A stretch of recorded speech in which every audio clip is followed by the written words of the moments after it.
Dans un petit appartement de Lyon, une fillette de 4 ans s'approcha d'un violoncelle. L'instrument appartenait au voisin, un musicien retraité qui donnait parfois des concerts dans le hall de l'immeuble. Isabella Rousseau toucha les cordes. Pas comme une enfant curieuse, comme quelqu'un qui reconnaît un vieil ami. Violoncello, murmura-t-elle. Pas violoncelle en français, violoncello, le mot italien. Le voisin, Monsieur Dupont, était dans le couloir. Il entendit le son. Quelqu'un jouait son violoncelle. Mal, certainement, probablement un cambrioleur. Il se précipita dans l'appartement, trouva Isabella assise avec l'instrument, trop grand pour elle, mais parfaitement positionné, l'archait dans sa petite main droite, les doigts de sa main gauche sur les cordes. Et elle jouait. Pas des notes aléatoires, une mélodie, simple, baroque, reconnaissable pour quiconque connaissait la musique ancienne. Monsieur Dupont resta figé dans l'embrasure de la porte. Cet enfant n'avait jamais touché un violoncelle, il le savait. Sa mère, Chloé Rousseau, le lui avait dit. Aucune formation musicale, aucune leçon, rien. Pourtant, elle jouait.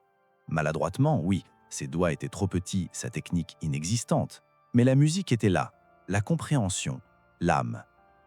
Piccola, dit-elle en se tournant vers lui. Me dispiace, dovevo suonare. Petite fille, je suis désolé, je devais jouer. Monsieur Dupont resta bouche bée. L'enfant venait de s'excuser en italien, un italien ancien, formel. Chloé arriva en courant. « Isabella, tu ne peux pas entrer chez les gens comme ça. » Mais Monsieur Dupont leva la main. « Non, madame, laissez-la, s'il vous plaît, laissez-la jouer. » Isabella continua. La mélodie devint plus claire, plus assurée. Ses petits doigts trouvaient les positions correctes par instinct, pas par technique. « C'est du Vivaldi, » murmura Monsieur Dupont. Comment peut-elle connaître Vivaldi? Les jours suivants révélèrent quelque chose d'extraordinaire. Isabella ne parlait pas seulement italien, elle chantait. Des arias d'opéra, des chansons vénitiennes, dans un dialecte qui n'existait plus vraiment. « Quando andremo a Venezia, mamma » Quand irons-nous à Venise? Nous n'avons jamais parlé de Venise, ma chérie. Ma io ci sono già stata, prima, quando ero grande. Mais j'y suis déjà allée, avant, quand j'étais grande. Isabella décrivait une ville qu'elle n'avait jamais vue. Les canaux, les gondoles, le son de l'eau contre les murs de pierre, le carnaval, les masques, la musique, partout, tout le temps. J'étais musicienne. Je jouais pour les fêtes, pour les nobles, dans les palazzi, les grandes maisons au bord de l'eau. Comment tu t'appelais? Isabella fronça les sourcils. Catherine, ou peut-être Giulia. Les gens m'appelaient différemment. Mais ma vraie famille m'appelait... Elle secoua la tête, frustrée. Je ne me souviens plus. Chloé ne savait pas quoi penser. Son mari, Marc, pensait que c'était de l'imagination, que Isabella a peut-être entendu de la musique italienne quelque part, vu des images de Venise. Mais Monsieur Dupont savait mieux. Il avait passé sa vie dans la musique. Il reconnaissait le don quand il le voyait. Et ce n'était pas juste du talent, c'était de la mémoire, profonde, ancrée. « Votre fille a quelque chose d'extraordinaire, » dit-il à Chloé. « Je connais quelqu'un, à Paris, au conservatoire. Elle devrait la rencontrer. » Madame Laurent était une légende au Conservatoire national supérieur de musique de Paris. Violoncelliste de renom international. Professeur des plus grands talents. Spécialiste de la musique baroque. Quand Monsieur Dupont l'appela, elle fut sceptique. Un enfant prodige, j'en ai vu des dizaines. La plupart sont juste bien entraînés par des parents ambitieux. Celle-ci est différente. Elle n'a jamais eu de leçon, jamais touché un violoncelle avant la semaine dernière, et elle joue du Vivaldi. Madame Laurent accepta de rencontrer Isabella, plus par politesse envers son vieil ami qu'autre chose. Quand Isabella entra dans le studio, elle s'arrêta net, regarda autour d'elle avec émerveillement. « Comme una volta » murmura-t-elle, comme avant. « Tu parles italien, petite ?»« Si, signora. È la mia lingua, quella che parlo quando ricordo. » « Oui, madame, c'est ma langue, celle que je parle quand je me souviens. » Madame Laurent fronça les sourcils. L'italien de l'enfant était parfait, mais archaïque. Les tournures de phrases dataient d'un autre siècle. « Asseyons-nous, jouons un peu. » Elle sortit un violoncelle de taille réduite, adapté pour un enfant. Isabella le prit avec révérence. Non così piccolo come il mio, ma va bene. Pas aussi petit que le mien, mais ça ira. Elle positionna l'instrument. Pas parfaitement, ses bras étaient trop courts, mais l'intention était là, la compréhension de comment l'instrument devait être tenu. Que vas-tu jouer? Quella che il maestro mi ha insegnato, la sonata in mi minore. Celle que le maître m'a enseignée, la sonate en mi mineur. Elle commença à jouer. Madame Laurent reconnut immédiatement la pièce, Vivaldi, sonate pour violoncelle en mi mineur. Une œuvre complexe, même pour des musiciens confirmés. Isabella ne la jouait pas parfaitement. Ses doigts manquaient certaines notes, sa technique était rudimentaire, mais la compréhension musicale était stupéfiante. Les nuances, le phrasé, l'ornementation baroque. « Arrête, dit Madame Laurent après quelques mesures. Qui t'a enseigné ça? Il maestro Vivaldi, il prêtre roux. Madame Laurent sentit ses mains trembler. Le prêtre roux était le surnom de Vivaldi, à cause de ses cheveux roux et de son statut de prêtre catholique. Mais c'était un détail obscur, pas quelque chose qu'une enfant connaîtrait. Tu l'as rencontré, Vivaldi? Isabella hocha la tête avec sérieux. Si, insegnava all'ospedale della Pietà, où j'étais, avec les autres filles, les orphelines, les filles de familles pauvres. Il nous enseignait la musique, nous étions son orchestre. Madame Laurent connaissait cette histoire. L'Ospedale della Pietà était un orphelinat vénitien pour filles. Vivaldi y avait été maître de musique pendant des années. Il avait créé un orchestre entièrement féminin, célèbre dans toute l'Europe. Mais comment Isabella pouvait-elle savoir cela? Les semaines suivantes furent extraordinaires. Madame Laurent travailla avec Isabella, pas pour lui enseigner la musique était déjà là. Elle lui enseignait la technique, comment adapter ses petites mains à l'instrument, comment développer la force nécessaire. Tu apprends si vite, disait Madame Laurent, comme si tu te souvenais, pas comme si tu apprenais. Parce que je me souviens, répondait simplement Isabella. Mes doigts savent où aller. Mon corps sait comment tenir l'instrument. C'est juste que ce corps est plus petit maintenant, plus faible, mais il apprend vite. Isabella parlait souvent en italien pendant les leçons, surtout quand elle était concentrée, perdue dans la musique. Il maestro diceva sempre. Qu'est-ce qu'il disait? Que la musique n'est pas dans les notes, elle est dans le silence entre les notes, dans la respiration, dans l'émotion. C'était une philosophie très baroque, très Vivaldi. Un jour, Madame Laurent joua un enregistrement, une pièce de Vivaldi, pas célèbre, rarement jouée. Un concerto de violoncelle que peu de gens connaissaient. Isabella écouta, les yeux fermés. Quand la musique se termina, elle ouvrit les yeux, des larmes s'écoulant sur ses joues. Quello, je me souviens de celui-là. Je l'ai joué, pour un doge, dans son palazzo. Il y avait tant de bougies, tant de gens en robes magnifiques, et le maestro qui dirigeait, ses cheveux roux brillants à la lumière. Elle essuya ses larmes. C'était la plus belle nuit de ma vie. Avant. Madame Laurent fit quelque chose qu'elle n'avait jamais fait. Elle contacta un historien, pas un musicologue, un historien spécialisé dans la Venise du XVIIIe siècle. Le professeur Antonio Bellini, de l'université Ca' Foscari de Venise. Elle lui expliqua la situation. Un enfant français de 4 ans qui parlait vénitien du XVIIIe siècle, qui jouait du Vivaldi, qui prétendait avoir étudié à l'Ospedale della Pietà. Amenez-la à Venise, dit le professeur Bellini. Si elle a vraiment ses souvenirs, elle reconnaîtra la ville. Quelques semaines plus tard, la famille Rousseau arriva à Venise. Isabella n'était jamais sortie de France, n'avait jamais vu la mer, n'avait certainement jamais vu Venise. Mais quand le train traversa le pont reliant la terre ferme à la ville, Isabella se leva, le visage pressé contre la fenêtre. « Venezia » murmura-t-elle, « je suis revenue. » Dès qu'ils sortirent de la gare, Isabella commença à marcher, pas en suivant ses parents, en les guidant dans le labyrinthe de ruelles et de ponts. « Par ici, je connais le chemin. »« Le chemin vers où ?» demanda Chloé, à la fois fascinée et inquiète. « vers l'Ospedale, où j'habitais. Elle navigua dans les rues avec une assurance déconcertante, tournant à gauche, à droite, traversant des ponts, comme si elle suivait une carte mentale vieille de 300 ans. Le professeur Bellini les suivait, stupéfait. Elle prend les bonnes directions, vers les atterrés, vers le quartier où se trouvait l'Ospedale. L'Ospedale della Pietà existe toujours. C'est aujourd'hui une salle de concert, mais le bâtiment a été reconstruit plusieurs fois. Presque rien ne reste de la structure que Vivaldi aurait ponnue.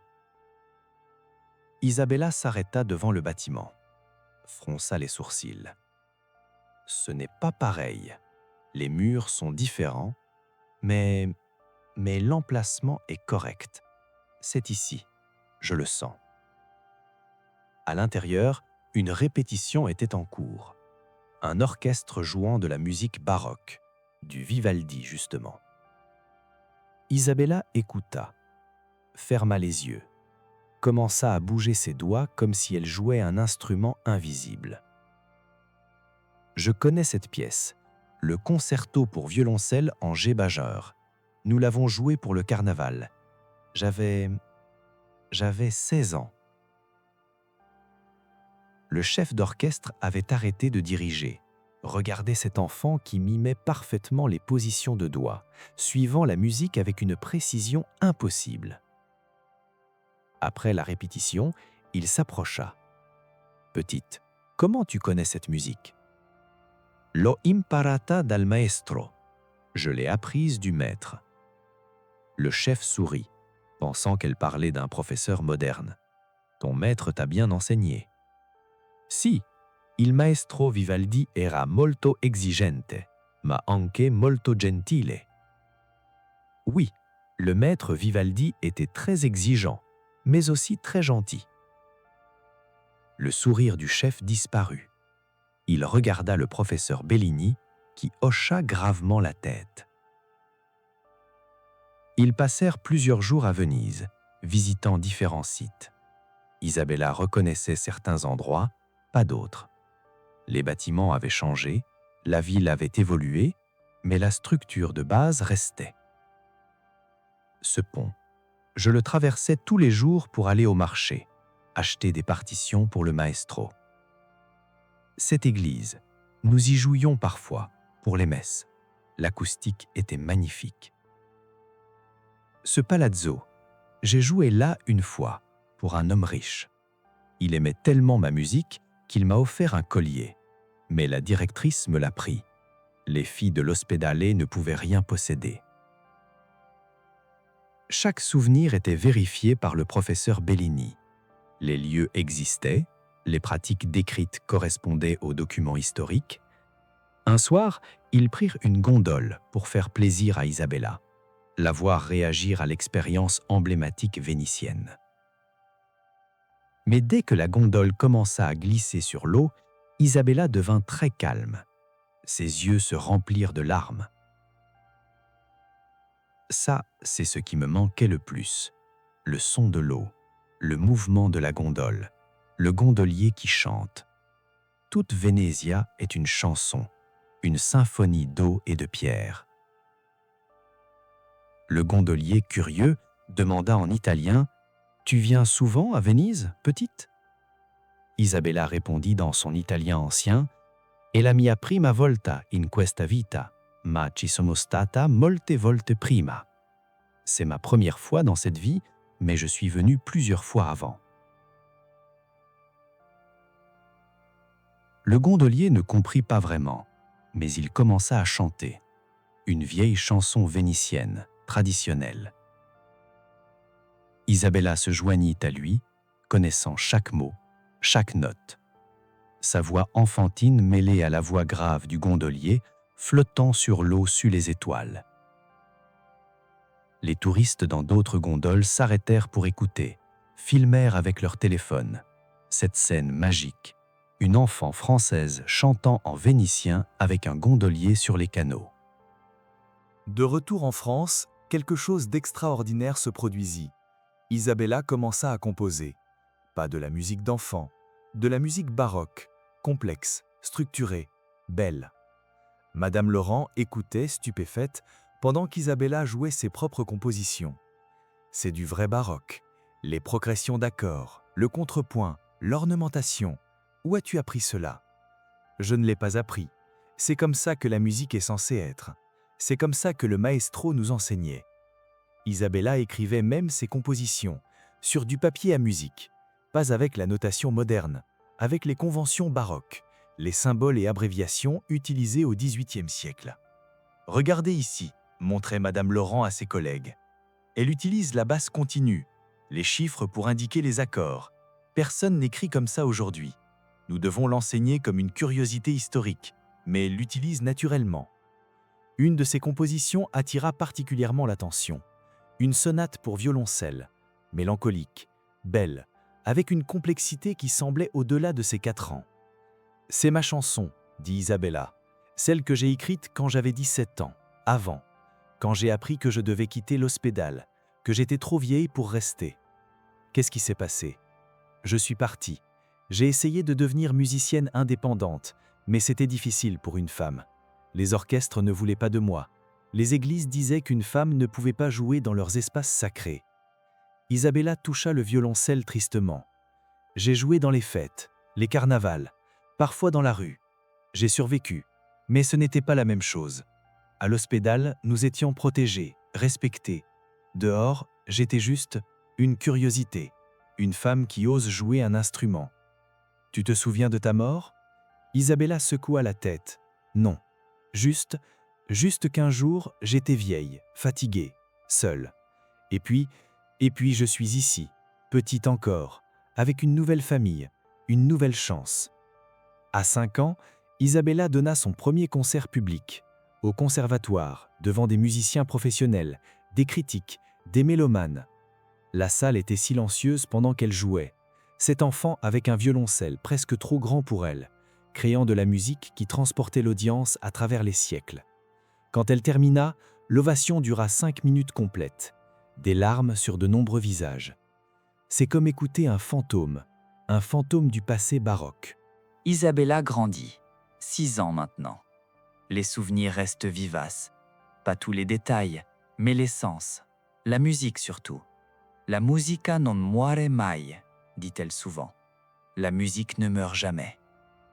Elle continue ses études, avec Madame Laurent, développant la technique que son jeune corps peut supporter.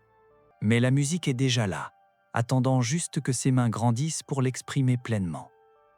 Le professeur Bellini a écrit un article, La figlia ritrovata di Vivaldi, la fille retrouvée de Vivaldi, documentant le cas d'Isabella, les preuves linguistiques, musicales, historiques.